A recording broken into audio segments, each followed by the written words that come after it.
Welcome to Worldchefs podcast. I'm your host, Ragnar Fredriksson, and you're listening to World on a Plate. Today I have with me the winner of the Global Young Chef Challenge that took place at Worldchefs Congress in June this year in Abu Dhabi. The Global Young Chef Challenge is a part of our Global Chef Challenge series that include the seniors, the global pastry chefs, the global young chefs, of course, and next edition will also include the global vegan chef challenge. But hey, we are here with the young chef challengers, and the young chef challenge is for chefs of 25 years of age and under, and so they make a 3-course meal, some predefined products, and we have 8 teams from all over the world, from all the World Chef regions, that earned their spot in the final by winning their respective regional semifinals. And so the winner is here with us, and it's Aron Espeland from Norway, who came first just before a fierce competition from Italy, and who came second, and Sweden, who came third. So congratulations, Aron, with your success, and welcome on the show, Aron. Thank you much. Thank you so much. Thank you for letting me join in. My pleasure. How are you? I'm sure, like, now it's been 3 months, so I guess your tension has come down, and you're settled in Norway now, and back to normal. Yeah. Life. Back to normal life. Yeah, kind of. It was very intense. A couple of days and weeks after, but it's what you train for and what you work for. So it was a very, very nice feeling when we got the victory. I can imagine it. It was a tight race, It was the 3 top were really tight, and so yeah, you must have been quite a good feeling to take the trophy back home, huh? Absolutely, especially Italy and Sweden. They were really on top of the game in the competition. So I was really frightened, I would say. Yeah, I don't know until the end. Yeah. Hey, so before we talk a little bit about the competition and how it went, and your impressions, why don't you tell us a little bit about your background? So how you became a chef and why, and it started very early. Both of my parents, they were chefs, so I was spending a lot of time with my grandma in this. Almost like in a box where the groceries are coming into restaurants, because my parents was always working. So I got an early impression about what food and the food industry and restaurant life is about. So and for me it was just like smells and pots and pans. It was very interesting, almost like Ratatouille, the movie, when the rat for the first time comes into the restaurant. So much going on, and it's very interesting feeling. Yeah. So and I was really supposed to be a football star, but I didn't make it. Yeah. So I'm from the same place as Erling Haaland, the football player in Manchester City. So we played in the same team, but wow, I became world champion before him. So that's exactly. Yeah. Yes, you did. So world champion. I used to brag about it to him. Yeah. So and I've grown up in the coast of Norway, but with in Stavanger and Bryne and the coast. Very rough weather and like a farmer's country, a farmer's place. Then when I was to take my apprenticeship, I traveled to Oslo to work at the Stadholdegården at Ben Stiansen's restaurant. That's right. Yeah. Yes, like 1 Michelin star. And that was really where I got the taste of the competition and competing in culinary arts. And in every Michelin star restaurant, you get a very the quality demands are so high. Either you love it or you don't love it. So I was really into it. Yeah. And so you've been competing quite a lot before the Young Chef Challenge, and so you are familiar with that sort of That I've been a part of the Norwegian Culinary Team since 2016, and then all the Vaaghals competitions such as Nordic Chef and Global Europe, and Culinary World Cup in Luxembourg and Culinary Olympics, and it's a long road. It's a long road to get. And when you won the Young Chef Challenge, has anything changed in your life since? Did it have any impact on your career, personal or? Yeah, it has absolutely, for the better. I do a lot of I'm traveling a lot with Norwegian seafood and all over the world.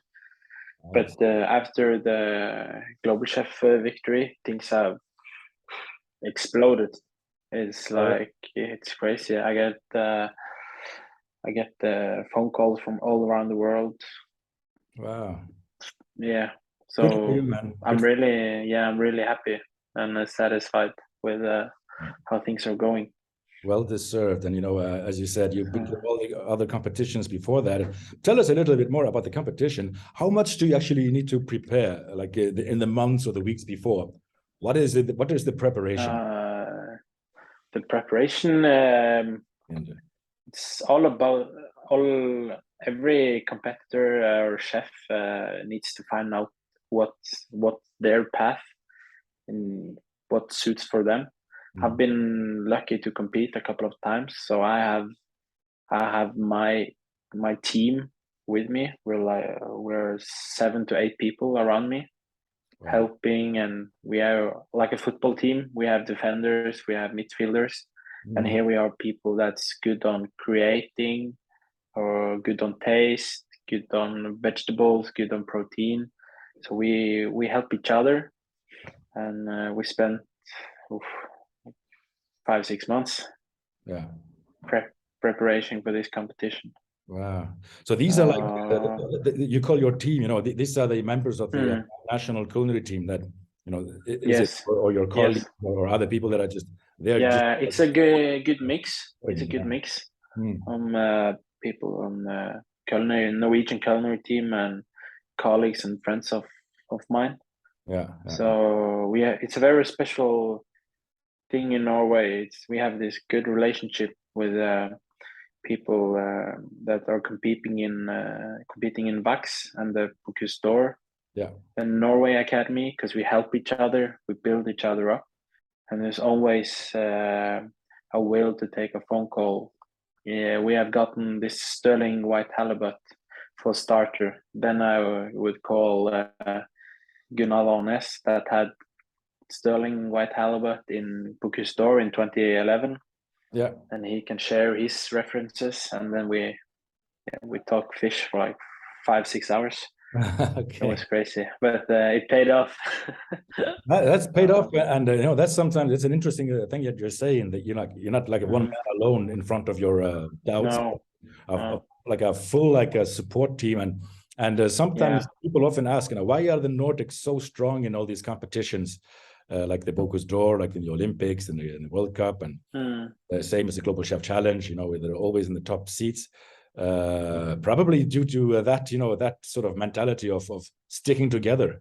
That is absolutely. I've competed 8 times the last 5 years, and we have taken 5 gold medals and 2 bronze and 1 silver. And without the teammates around you, you can't do anything. On the exact day, it's you in the box making food, but every other day it's all about the team members. It's all about the team.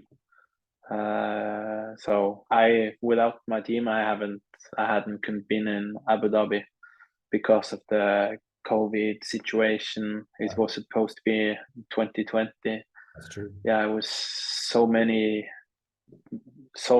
things going in different directions. But with a good and strong team, you stick together and you focus on what goal you have set yourself. Yeah, yeah, absolutely. You know, that's really interesting. Hey, so tell us more about, you know, yeah, as you said, on the day. And I guess this is like where everything like comes together. Like you've done all the preparation, you have all the teamwork, but on the day, how do you mentally prepare for that day? Like, do you have a routine of you wake up and Yeah, yeah. I always day before I tell all my teammates, okay, we're done with the last prep. Now everybody can go sleep, and so then I stay left with my equipment, and I just go through it visually with my eyes closed, touching the equipment. It probably sounds like stupid, but I just take on my pots and pans and just visualizing myself yeah. roasting the nicest fish fillet I've ever done in my life, and making, yeah, cutting the fastest shallots. Yeah, just mentally prepare myself for what I'm going to do tomorrow. Right. No, that doesn't sound And silly at all. Yeah, yeah, go ahead. no, and when I wake up, I I always take a double espresso. So I have with me this coffee machine to take the double espresso, and then take a good shower, and then yeah, I Man, take on my chef's jacket, and it needs to be super tight, no marks, and just has to be super clean, and has this when you, I don't know the word in English, so it's just like almost like a suit. It needs to be yeah, just spot on. iron, Yeah, iron. and Yeah, iron, and I take an iron, and you can see all the lines, uh, and the apron, you see all the lines, and I always brush my shoes 3 times before I go into the kitchen, just so just all the details are on point. exactly. It's all in the details. So yeah, and when you have I've had the same team over a couple of years, so they always know which state of mind I am in. Mm. So every time when we're traveling and competing, they always have one extra iron with them in case my iron doesn't work, or Yeah, mm, yeah, yeah. All in the details. Leave nothing to chance. And so, yes, exactly. so that day, so you cooked. There was a three-course meal I mentioned earlier, and there were Mm, some products that were predetermined. So the starter was with the sterling halibut. mm, The main course were yeah. special cuts of Vandrier veal, and the dessert with the Valrhona chocolate and other ingredients that we can go through. So what did you make? Go take us through Mm, starter, main course. yeah, we very early chose to have a strategy that we're going to make food that you could reckon what you are eating. That we're not going to when you're eating an onion, you should see that it is an onion. You should get the feeling of eating an onion, not make it so advanced. Have easy, light summer flavors because the competition was in June. Have a floral flavor through all the dishes from the starter to the dessert. So the starter was halibut. We worked. We probably worked with the fish we ending up with for like 4 months. Mm. It was crazy because I found it really difficult to the fish. The plate was to be presented hot, and the sterling fish, if it gets over 42 degrees, it happens to become dry. Mm-hmm. And fish that has 42 degrees, it's not so hot. So we worked a lot to make the fish look warm, even though it had the perfect temperature. Mm-hmm. So we ending up poaching it in brown butter with a lot of aromatic herbs, and we poached it for 27 minutes, then out of the brown butter and onto the plate, just like 1.5 minutes before service or the time you had to present your entree.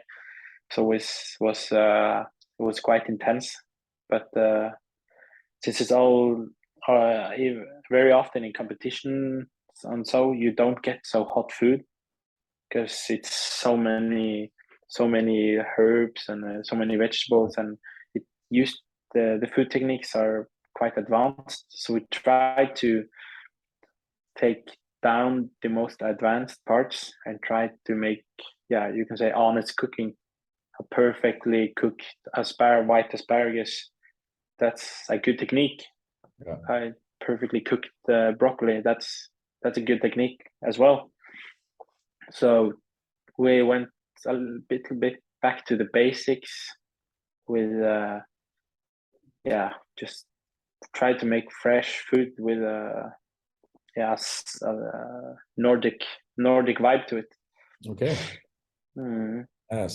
Sounds brilliant. And did everything go smooth as according to plan during the whole day, or did you have any scary moments and you thought, actually, that's gone? Yeah, I had this moment before I was going into the competition box, because when I got the kitchen, it was the meat that was going to have was in the fridge, and I saw the meat, and it was the veal neck, and it was it didn't have, what can I say? It was somebody has cut in it, and it was not looking nice at all. And I was like, oh shit, have I been unlucky with the meat I was getting from the organizer or something? But so all my head was like, oh shit, no, because I was going to just gently boil it in a broth with herbs and onions and present it as whole as I could. And then I was, but luckily for me, there was this team that was standing in the kitchen the day before. They had forgot to clean it out, so I got the whole new beautiful piece of meat.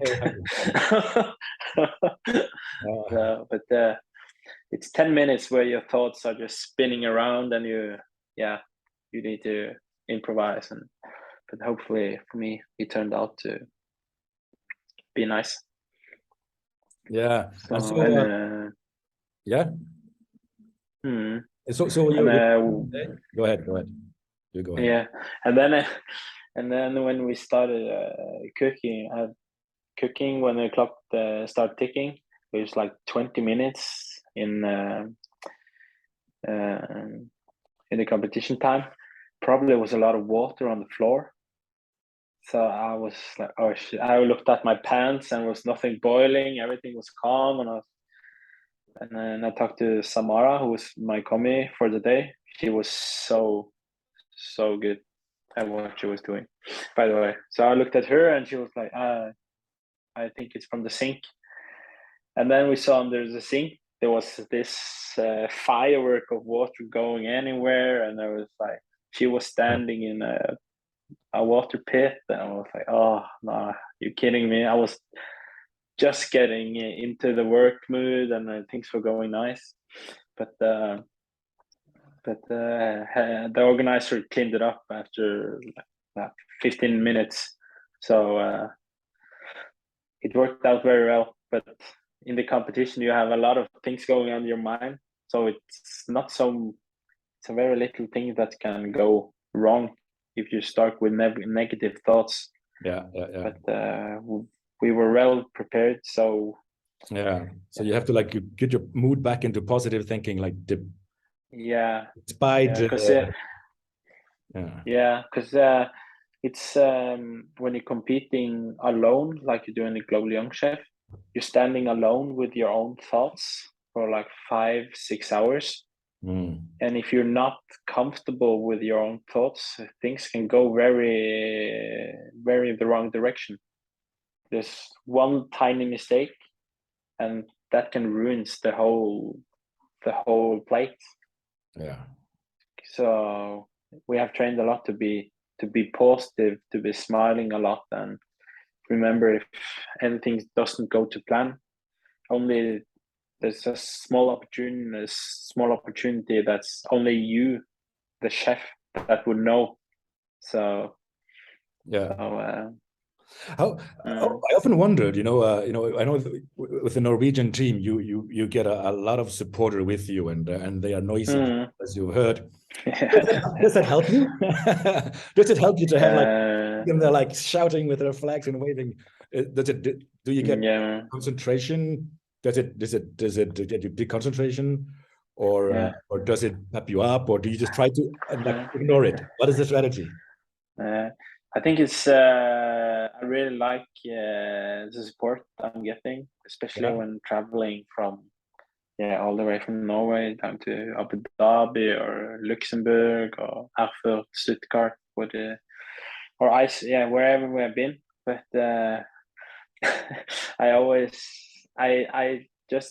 I'm just cutting it out. I haven't when I'm competing. I don't hear it. It's very strange because they're very noisy. But I make my own bubble and I just go. You block it so out. So my mother, she was like, "Huh? I travel all this way and you don't hear me." I was shouting for like 5 hours. Let me be. I'm working. Yeah. So no, I really like it, and especially 2-3 days before the competition or the competition after. That's when I appreciate it the most, because then you can normalize things that these are the best people you know. You can talk normally, you can talk about other things than cooking, then you relax on a different way. So it helps me relax very much in the days before and the days after. So I really appreciate it. Excellent. And so after that whole day, service done, cleaned up, and I think the day after you have a briefing session. So there's a briefing with judges, which is a very important part of the judging, is to actually tell the competitors what the impression was. What did they tell you? What did the judges tell you? It was a bit strange because I got a lot of compliments for my food. There was, I think you said it could be more lemon in the sauce on the starter, and then the sauce was so good on the main course. We could have had more. That was the only negative feedback I got. So I was like, shit, now I have to learn it.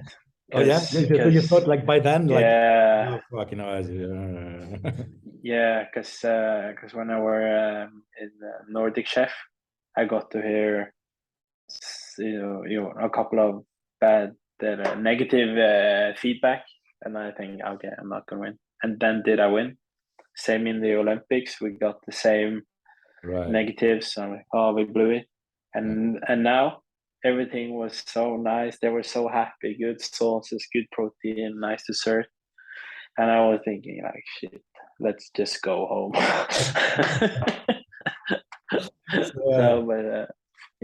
So I was just mentally wrecked after.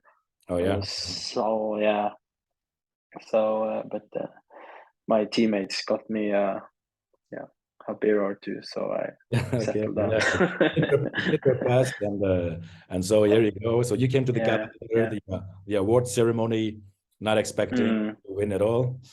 Just thinking. I had a good. I believe that we could win, but I saw especially Harald at Sweden performed very well, and he had he made the type of more restaurant food than competition food. So I was wondering if the judges, if he hit like a tone at each judge. Because he made a quite different food than all the others. And Italy with a super nice dessert and always working clean.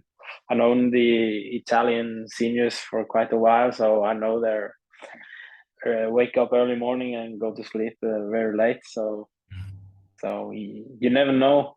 Yeah. So, but I would have presented, if I could take the food I presented in advance, I would have done exactly the same. So yeah, I felt I couldn't have done anything different, actually. Yeah. So, which is, you can't ask for more than you give it all your best. yeah. And then the judges, like you said, you never know what, you have to hit a note with the judges, and it's also subjective especially judgment. And especially when you're making food to judges from all around the world. It's just on and salt and acidity. It's different from a person from Iceland or Norway, and because we love salt, we love dry aged things, we love smoked things, and we often smoke things a bit more than probably a chef from Spain or Italy or Asia, for example. So you need to hit the balance. So you never had sure how the chefs would would take it. True, it's a subjective. Have you ever participated in any of the World Chefs competition seminars? Have you done that or not? Or competitors? No, I don't think so. I've listened to the seminar with Sebastian Gibran. Right. Yes. I think with the Bocuse d'Or winner. So that's one I've seen. Yeah, no, because it is very important, like that the judges are well trained to judge what you are, because absolutely. It's a very important that you put behind your personal, like your cultural preferences, and you have to understand where the chef is coming from, and absolutely. So I really like the part of we getting our feedback after the competition. Like the judges came and let's have a chat, and they go through each dish, and so because it's not often you get that in competition. So I really appreciate that. Yeah. So if I mean, a lot of chefs maybe are listening to us, younger chefs who want to compete. I don't know. You have any sort of advice for anybody who would like to compete? As like typical mistakes that you do that you need to rectify. Have you come across? What is it? Yeah, it's that could have been fixed better. Yeah. I was in the start of my cooking, I was really on how things were visually. I was eating with my eyes. And after a couple of mistakes and years, now I finally realized it's the opposite.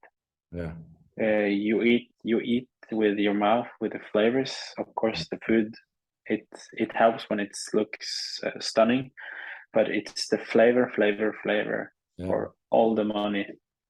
And to get that flavor, it starts with good groceries, good produce.